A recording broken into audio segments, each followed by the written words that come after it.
Je suis avec Louis-Philippe Lampron, qui est professeur à la Faculté de droit à l'Université Laval, pour parler des implications juridiques des décrets de Donald Trump. Il y en a un puis un autre des décrets, Louis-Philippe, et je pense à un en particulier qui a subi le test des tribunaux, l'expulsion des migrants irréguliers. Et finalement, la Cour suprême a statué en faveur de Donald Trump. Est-ce que c'est surprenant de voir la Cour suprême trancher en faveur de Donald Trump? Bien, c'est mi-figue, mi-raisin, en fait. C'est-à-dire que Donald Trump et son administration se servent d'une vieille loi de 1798, les Alien and Enemies Act. Et l'objectif, c'est une loi qui a été conçue pour permettre des pouvoirs exceptionnels à l'exécutif en temps de guerre avec un autre État. Et là, on essaye de plier le droit, donc de se servir de cette vieille loi-là, puis d'étirer un peu le sens de certaines expressions pour être capable d'expulser certaines personnes, certains migrants irréguliers, sans devoir vérifier la légalité de cette déportation-là par les tribunaux. Et grosso modo, donc, il y a 2 temps quand on conteste l'exercice de cette nature-là du pouvoir exécutif par les tribunaux. Il y a en matière d'urgence, on essaie de le bloquer avant d'être capable de l'entendre sur le fond.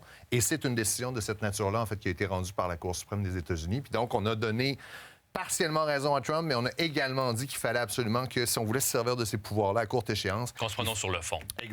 Pas sur le fond, mais il fallait qu'on fasse vérifier la légalité de la déportation. Vérifier la légalité, je comprends. Est-ce que jusqu'à maintenant, de ton observation, les tribunaux jouent leur rôle aux États-Unis face à Donald Trump? Ils tiennent très clairement, mais les contre-pouvoirs par rapport à l'exécutif, il y a le législatif et le judiciaire. Le législatif, il est hors jeu actuellement à cause de la majorité républicaine qui est complètement en train d'acheter ou qui a peur, en fait, de l'administration Trump. Et le judiciaire, c'est que ça prend du temps pour être capable de trancher sur la légalité d'action, même si à leur face même, elles peuvent sembler farfelues, là, les arguments.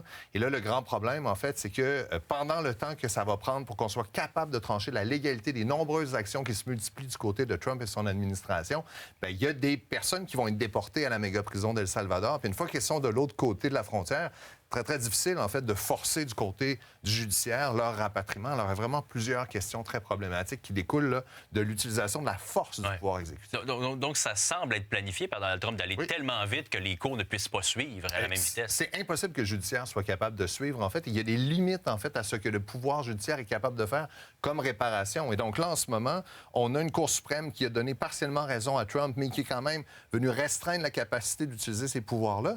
Mais qu'est-ce qui se passe avec ceux qui sont déjà rendus dans la méga-prison d'El Salvador, et dont un en particulier, là, tout a l'air de pointer vers le fait qu'il a été déporté par erreur. Les tribunaux américains, et même la Cour suprême des États-Unis, est un peu impuissante quant à la capacité de contraindre l'exécutif à forcer le rapatriement, puisque là, la personne n'est plus sur le territoire américain. Alors, il y a vraiment des limites là, à la capacité du judiciaire de s'opposer à des actions de la nature de celles qui sont menées par Trump et son administration. C'est ce qu'on oublie, c'est tous les visages derrière ces gens-là qui sont déportés, possiblement illégalement par l'administration Trump. Merci beaucoup, Louis-Philippe. Merci, Jean-Simon. À bientôt.